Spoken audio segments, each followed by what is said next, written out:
A little over a year ago in Geneva, I told the nations of the world that gay rights are human rights, and human rights are gay rights, and that the United States would be a leader in defending those rights. Now, there were some countries that did not want to hear that, but I believe America is at its best when we champion the freedom and dignity of every human being. That's who we are. It's in our DNA. And as Secretary of State, I had the privilege to represent that America. I will never forget the young Tunisian who asked me after the revolution in his country how America could teach his new democracy to protect the rights of its LGBT citizens. He saw America as an example for the world and as a beacon of hope. That's what was in my mind as I engaged in some pretty tough conversations with foreign leaders who did not accept that human rights apply to everyone, gay and straight.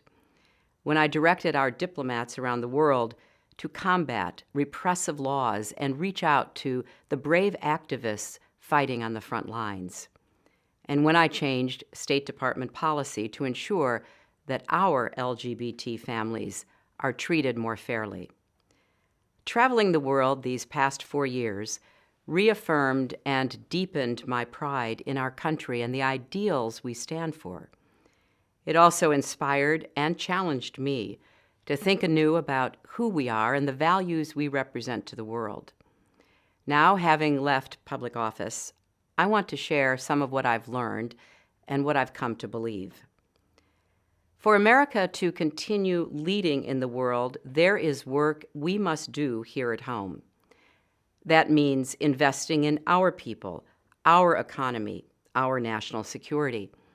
It also means working every day as citizens, as communities, as a country, to live up to our highest ideals and continue our long march to a more perfect union.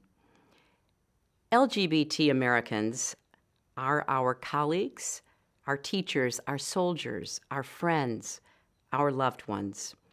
And they are full and equal citizens and deserve the rights of citizenship. That includes marriage. That's why I support marriage for lesbian and gay couples. I support it personally and as a matter of policy and law, embedded in a broader effort to advance equality and opportunity for LGBT Americans and all Americans. Like so many others, my personal views have been shaped over time by people I have known and loved, by my experience representing our nation on the world stage, my devotion to law and human rights, and the guiding principles of my faith. Marriage, after all, is a fundamental building block of our society, a great joy and, yes, a great responsibility. A few years ago, Bill and I celebrated as our own daughter married the love of her life, and I wish every parent that same joy. To deny the opportunity to any of our daughters and sons solely on the basis of who they are and who they love is to deny them the chance to live up to their own God-given potential. Throughout our history, as our nation has become even more dedicated to the protection of liberty and justice for all, more open to the contributions of all our citizens, it has also become stronger, more competitive, more ready for the future. It benefits every American when we continue on that path. I know that many in our country still struggle to reconcile the teachings of their religion, the pull of their conscience, the personal experiences they have in their families and communities.